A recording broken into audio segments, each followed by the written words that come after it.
Hello hi teachers, welcome back to our channel learners plus. ఇది వచ్చేసి SA వాళ్ళకి ఇచ్చిన మ్యాథ్స్ సైన్స్ పేపర్లో మ్యాథ్స్ బిట్స్ అనమాట. మాకు ఎందుకు అని వదిలేస్తే మార్క్స్ అనేది కోల్పోయే ఛాన్స్ ఉంటుంది. ఎందుకు చెప్తున్నాను, ఎస్జిటి వాళ్ళకి అలాగే ఎస్ఏ వాళ్ళకి నాన్ మ్యాథ్స్ స్టూడెంట్స్ కూడా యూస్ఫుల్ అవుతుంది. ఎందుకంటే నాన్ మ్యాథ్స్ వాళ్ళు మ్యాథ్స్ ఎందుకులే దేని ముందులే అన్నట్టు వదిలేస్తూ ఉంటారు. సో ఇలాంటి టైంలో ఈ బిట్స్ చదివినా అది రిపీట్ అయినప్పుడు పలానప్పుడు ఒక చోట చూసాం కదా అనేసి గుర్తొచ్చి బిట్ అనేది పెట్టే ఛాన్స్ అయితే ఉంటుంది. సో లేట్ చేయకుండా బిట్ అయితే స్టార్ట్ చేస్తాను. వీడియో నచ్చినట్లయితే తప్పకుండా ఒక లైక్ ఇవ్వండి. అతి చిన్న ప్రధాన సంఖ్య ప్రైమరీ నెంబర్స్ అనేవి చాలా ముఖ్యమండి, జాగ్రత్తగా నేర్చుకోండి. అతి చిన్న ప్రధాన సంఖ్య వచ్చేసి 2 అండి. 2 అతి చిన్న ప్రధాన సంఖ్య 2. సరి ప్రధాన సంఖ్య కూడా 2. నెక్స్ట్, ఏదేని పూర్ణ సంఖ్య ఏకు a into 1 equal to 1 into a అయినా అది ఏ ధర్మం పాటిస్తుంది. ధర్మాలు కూడా ఒకసారి చూడండి, ధర్మాల్లో నుంచి ఖచ్చితంగా బిట్ అడుగుతాడు. ఏదేని పూర్ణ సంఖ్య ఏకు a into 1 equal to 1 into a ఇది ఏ ధర్మాన్ని పాటిస్తుంది అంటే తత్సమ ధర్మాన్ని పాటిస్తుందండి, తత్సమ ధర్మము. నెక్స్ట్, ధర్మాలు ఇంపార్టెంట్ అండి. కృత్యము గుణకార విలోమం లేని అకరణీయ సంఖ్య. గుణకార విలోమం లేని అకరణీయ సంఖ్య ఏది అనేసి అడిగాడండి. గుణకార విలోమం లేని అకరణీయ సంఖ్య వచ్చేసి 0. దీనికి ఎట్లా రాసినా కూడా 0కి మైనస్ ప్లస్ 2 ఉండవండి. గుణకార విలోమం లేని అకరణీయ సంఖ్య వచ్చేసి 0 అండి.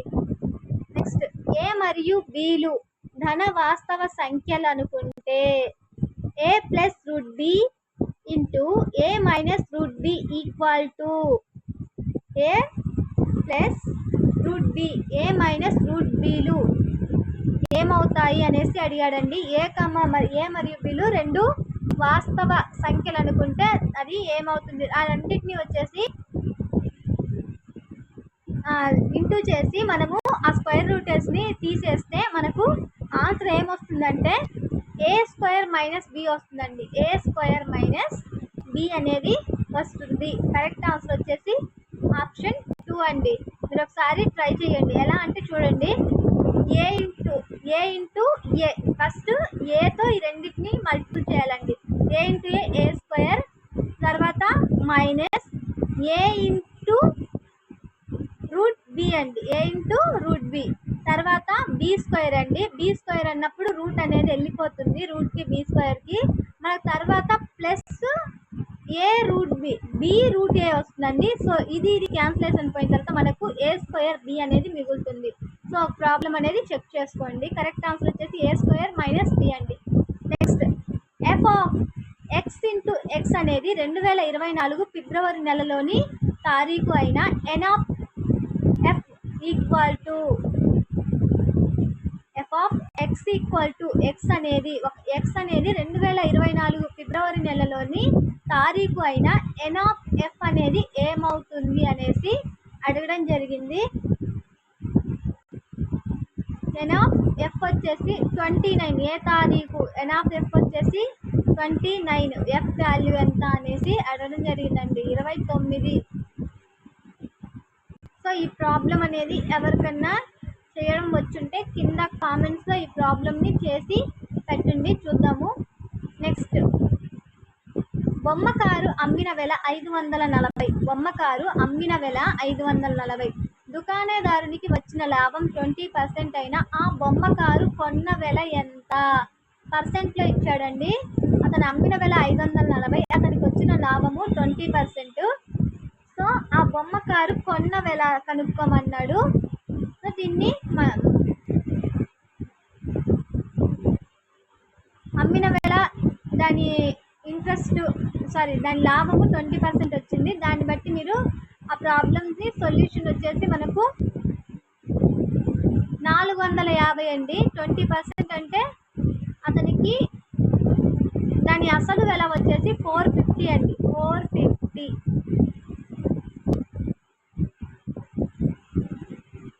20% అన్నాడు కాబట్టి అతనికి వచ్చిన మొత్తం లాభం వచ్చేసి 90 రూపీస్. అమ్మింది 540 కాబట్టి అతనికి వచ్చిన లాభం 90 రూపీస్ అండి. నెక్స్ట్, సాధారణంగా ఈ క్రింది వానిలో దీనిని దుకాణదారుడు వసూలు చేసినప్పటికీ ప్రభుత్వానికి చెల్లించడు. సాధారణంగా ఈ క్రింది వాటిలో దుకాణదారుడు వసూలు చేసినప్పటికీ ప్రభుత్వానికి చెల్లించడు. అదేంటి? లాభం అండి. దుకాణదారుడు అతనికి లాభం వచ్చినా కూడా అది ప్రభుత్వానికి చెల్లించడు. ఎస్టీ చెల్లించాలి, సేల్స్ ట్యాక్స్ చెల్లించాలి, వ్యాట్ అనేది చెల్లించాలి, తర్వాత జిఎస్టీ, 3 కూడా ప్రభుత్వానికి చెల్లించాలి, కానీ లాభం అనేది చెల్లించాల్సిన అవసరం లేదు. నెక్స్ట్, ఈ క్రింది ఏ సందర్భంలో బహుభుజిని తయారు చేయడం సాధ్యం కాదు? ఈ క్రింది ఏ సందర్భంలో బహుభుజిని తయారు చేయడం సాధ్యం కాదు? 2 అగ్గిపుల్లలు ఉన్నప్పుడు బహుభుజిని తయారు చేయడం సాధ్యం కాదు. 3 ఉన్నప్పుడు ఇలా తయారు చేయొచ్చు, 4 ఉన్నప్పుడు ఇలా, 5 ఉన్నప్పుడు ఇలా తయారు చేయొచ్చు, కానీ 2 ఉన్నప్పుడు తయారు చేయడం కుదరదండి, కంప్లీట్ అవ్వదు. సో కరెక్ట్ ఆన్సర్ వచ్చేసి ఆప్షన్ 4. నెక్స్ట్, ఒక క్రమ బహుభుజి యొక్క బాహ్య కోణాల మొత్తం. ఒక క్రమ బహుభుజి యొక్క, ఫర్ సపోజ్ ఇది ఒక బహుభుజి అనుకుంటే దీని బాహ్య కోణాల మొత్తం ఎంత అంటే 360 డిగ్రీస్ అండి. 360 డిగ్రీస్. అదే అంతర్కోణాలు తీసుకున్నా కూడా 360 డిగ్రీసే ఉంటుంది. ఇలా తీసుకున్నట్లయితే రెక్టాంగిల్, దీంట్లో ఒక కోణం తీసుకున్నట్లయితే 180 డిగ్రీస్, ఇలా తీసుకున్నట్లయితే 180 డిగ్రీస్ ఉంటుంది, లేదా ఇలా తీసుకున్నట్లయితే 90 డిగ్రీస్ ఉంటుందండి. నెక్స్ట్, భుజాల పొడవులు మాత్రమే సమానంగా కలిగిన చతుర్భుజం.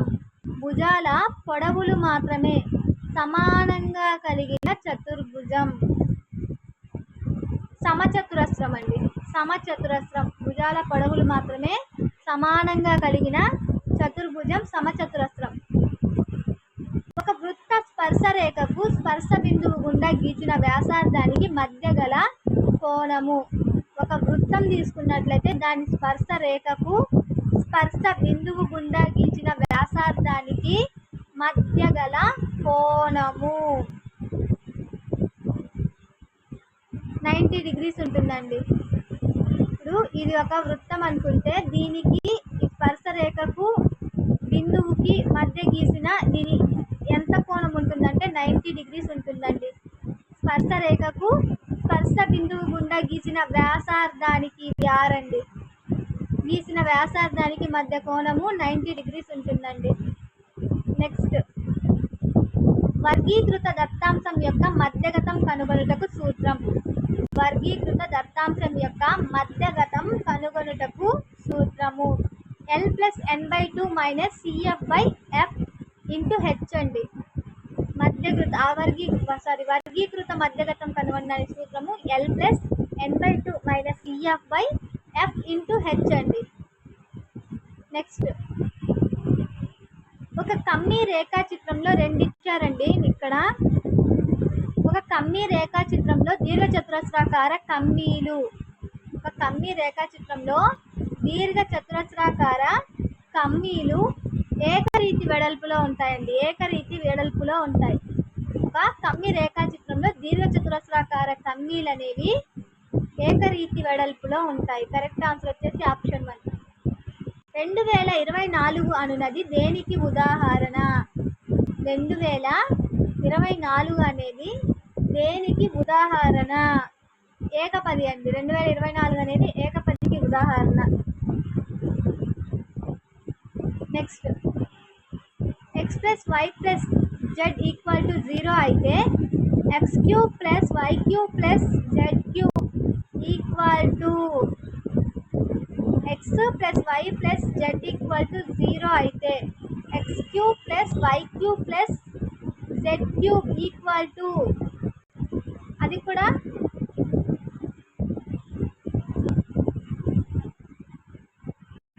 a³ + b³ + c³ ఫార్ములా వేసి చేసినట్లయితే మనకు a + b + c అంటే x + y + z వాల్యూ వచ్చేసి 0 ఇచ్చాడు. దాంట్లో సబ్స్టిట్యూట్ చేసుకొని తీసేస్తే మనకు ఆన్సర్ అనేది 3xy వస్తుందండి. 3xy.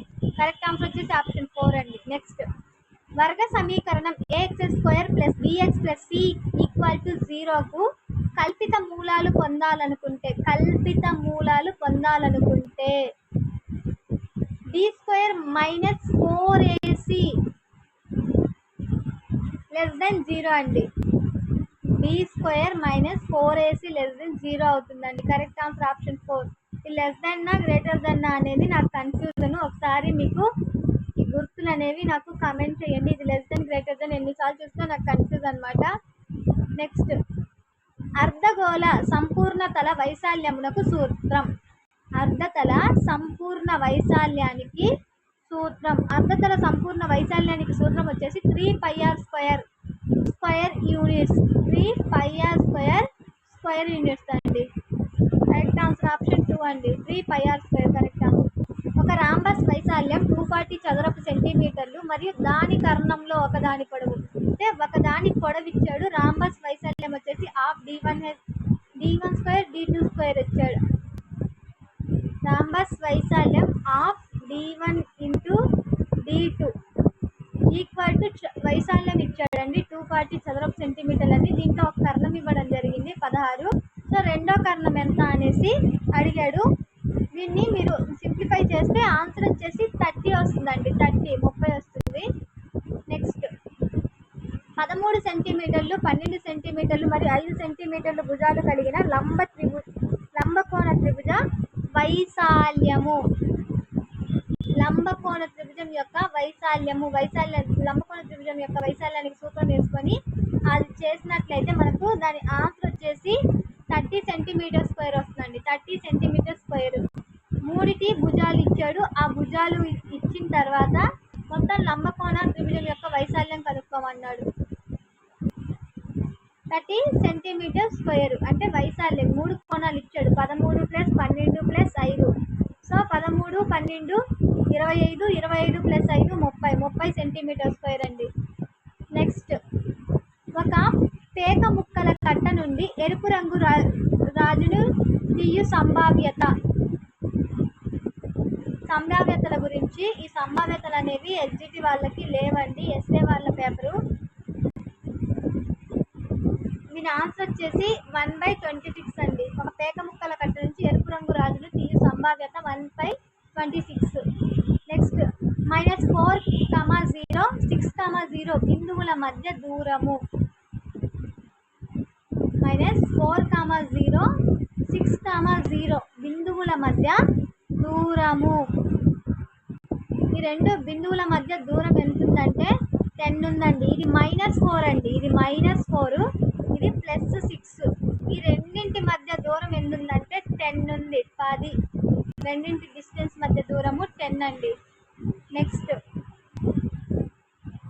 బిందువు ఏ 5, 2, బి 4, 7, సి 7, -4లు శీర్షాలుగా గల త్రిభుజ వైశాల్యము. 5,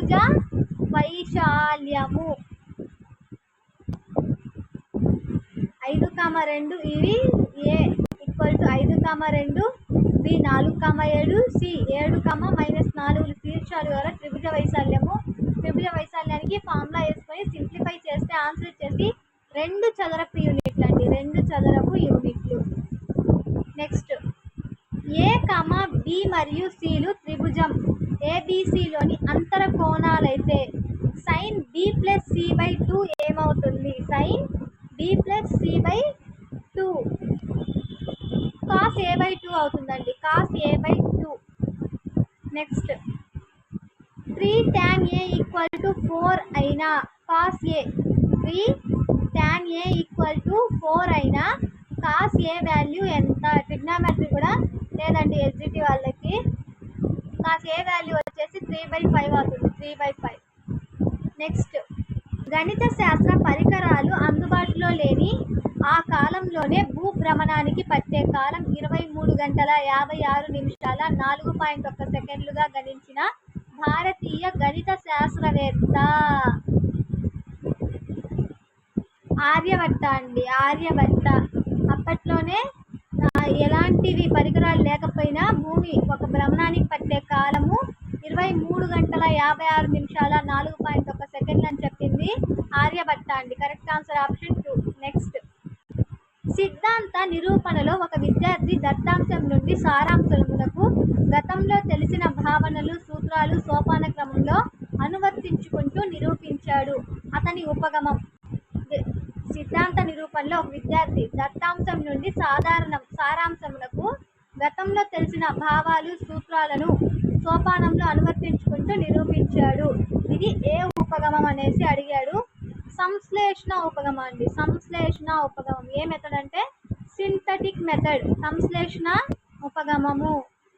నెక్స్ట్, అన్వేషణ పద్ధతి లేదా హ్యూరిస్టిక్ పద్ధతికి మూలమైన హ్యూరిస్కో అనేది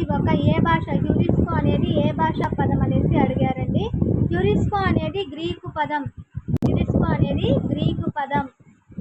హ్యూరిస్కో అంటే నేను కనుగొన్నాను అనేసి అర్థమంట. ఒకసారి చూడండి. నెక్స్ట్, ఎడ్గర్ డేల్ అనుభవ శంకువుల్లో పైనుండి కిందికి వెళ్ళే కొద్దీ ప్రత్యక్ష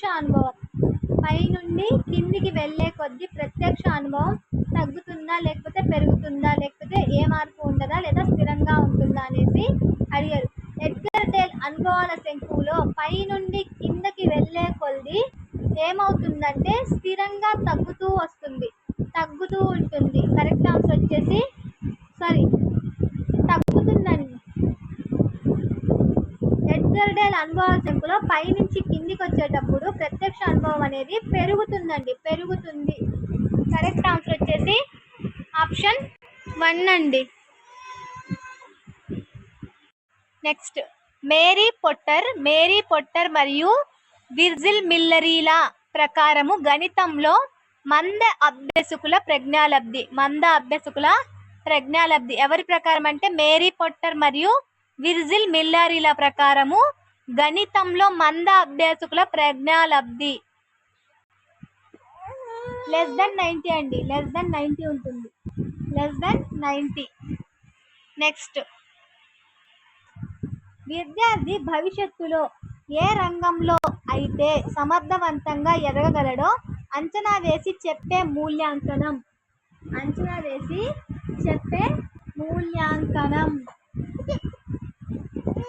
విద్యార్థి భవిష్యత్తులో ఏ రంగంలో అయితే సమర్థవంతంగా ఎదగగలడో అంచనా వేసి చెప్పే మూల్యాంకనాన్ని ఏమంటారంటే ప్రాగుక్తిక మూల్యాంకనం అండి. ప్రాగుక్తిక మూల్యాంకనం అంటారు. ఆన్సర్ వచ్చేసి ఆప్షన్ 3. ఇవి మ్యాథ్స్ కి సంబంధించిన బిట్స్ అండి. ఇలాంటి మ్యాథ్స్ పేపర్స్ మీకు కావాలనుకుంటే కింద కామెంట్ అనేది చేయండి. లేకపోతే మ్యాథ్స్ పేపర్స్ అనేవి చేయకుండా స్కిప్ చేసేస్తాను. Thank you for watching.